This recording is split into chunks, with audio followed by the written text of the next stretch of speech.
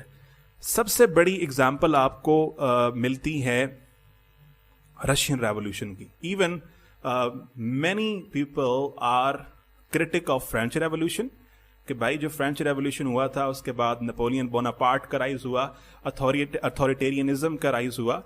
اسی طرح سے رشین ریولیوشن کے اوپر اگر آپ نے پڑھنا ہے تو آپ جارج آرویل کا اینیمل فارم پڑھیں. یہ بہت اچھا سٹائر ہے, پولیٹیکل سٹائر ہے, ایلیگری ہے, جو مینیفیسٹ کرتی ہے کہ جو اسٹالن کا یو ایس ایس آر تھا انفیکٹ, وہ اس نے کس طرح سے پہلے سپورٹ کو لوگوں کی گین کیا. all animals are equal but some animals are more equal than others. پہلے کس طرح سے سپورٹ کو گین کیا اور پھر اپنی جو منوپلی تھی, جو اسٹیٹ کی ریٹ تھی, اس کو گین کیا, اور پاور جو تھی that was concentrated in few hands. So how Russian revolution actually backfired. ٹھیک ہے, so revolution جو ہیں وہ often they do not pay back. Next point is اب دو قسم کے جو انکلوسیو انسٹیٹیوشنز ہیں یا ایکسٹریکٹیو انسٹیٹیوشنز ہیں, ان سے ایک سائیکل کریٹ ہوتا ہے. وہ سائیکل جو ہے وہ انکلوسیو انسٹیٹیوشن جو ہیں وہ ورچوس سائیکل کریٹ کرتے ہیں, سرکل جو پازیٹیو فیڈ بیک دیتا ہے. کیسے؟ اگر آپ کے انسٹیٹیوشنز جو ہیں وہ انکلوسیو ہیں تو آپ کی اکانومی بھی انکلوسیو ہوگی, جس میں فری ٹریڈ ہوگی. ٹھیک ہے, اور every one will have its take, جہاں پہ پراسپیرٹی جو ہے وہ کریٹ ہوگی. لیکن اگر ایکسٹریکٹیو پولیٹیکل سسٹم ہے تو ایکسٹریکٹیو اکانومی ہوگی اور ویلتھ آف فیو جنریٹ ہوگی. سو یہ جو سسٹم ہے that will not be based on pluralism. اور سو اگر آپ اس کو جو ہے پاکستان کے پرسپیکٹو سے دیکھیں تو کیا ورچوئس سرکل مینیفیسٹ ہوا ہے پاکستان میں یا نہیں, تو آپ کو ابھی ریسنٹ ایگزامپل جو ملتی ہے وہ آپ کو ملتی ہے شوگر اینڈ فلور کی آرٹیفیشل شارٹیج کی. عمران خان صاحب کے جو کرینیز ہیں ان کا پتہ چلتا ہے کہ جی they actually are the mafia godfathers, جنہوں نے شوگر اور آٹے کی آرٹیفیشل شارٹیج کریٹ کی. اور یہی وہ بات ہے جو ایکچولی سپورٹ کرتی ہے کارپوریٹوکریسی کو, کارپوریٹ سیکٹر کو. ٹھیک ہے, جو جس کے اوپر جان پرکنز نے بڑا لکھا ہوا ہے, کنفیشنز آف اکنامک ہٹ مین کا. سو یہ ایکچولی یہ بتاتا ہے کہ ایکچولی جو گورنمنٹ کا جو رینکس ہیں انہی کے اندر مافیا گاڈ فادرز بیٹھے ہوئے ہیں, جو ایکسٹریکٹ کرتے ہیں ریسورسز کو, اور اس ایکسٹریکشن کے بعد پائل آف منی جو ہے وہ ان کی کریٹ ہو جاتی ہے. دوسرا آپ اگر ایشو دیکھیں تو نیب جو ہے وہ پولیٹیکل انجینئرنگ کے لیے یوز ہوا ہے. 163 days لگتے ہیں نواز شریف کا کیس کے اوپر. ٹھیک ہے, JIT بھی بنتی ہے اینڈ آل دیٹ. اور اگر آپ اوور آل یہ ایز آف جنوری کیسز دیکھ لیں جی, کتنے کیسز سپریم کورٹ میں پینڈنگ ہیں. So there are around 43,000 cases which are still pending in Supreme Court. ٹھیک ہے, یہ چیز ڈیفائن کرتی ہے کہ آپ کے جو انسٹیٹیوشنز ہیں وہ پراپرلی ورک نہیں کر رہے. اس کے علاوہ اگر آپ اسٹیٹ اونڈ انٹرپرائزز کی بات کر لیں, ریلوے کا تو آپ کو سب کو پتا ہے جی کہ آلموسٹ ویک میں کوئی ایک آدھ انسیڈنٹ ہو جاتا ہے. 2019 میں کتنے جو ہے وہ انسیڈنٹس ہوئے ہیں.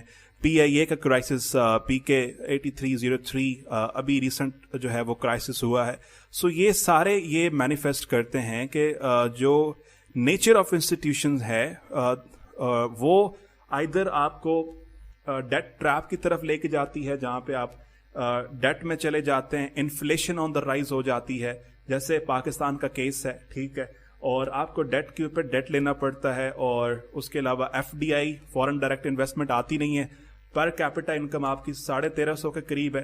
سو یہ جو ہے سارا یہ ڈیفائن کرتا ہے کہ جو آپ کے اگر پولیٹیکل انسٹیٹیوشن ہی ایکسٹریکٹیو ہوں گے تو اکانومی جو ہے وہاں پہ کچھ لوگوں کا فائدہ ہوگا اور باقی جو لوگ ہیں وہ اس چیز سے فائدہ حاصل نہیں کر سکیں گے.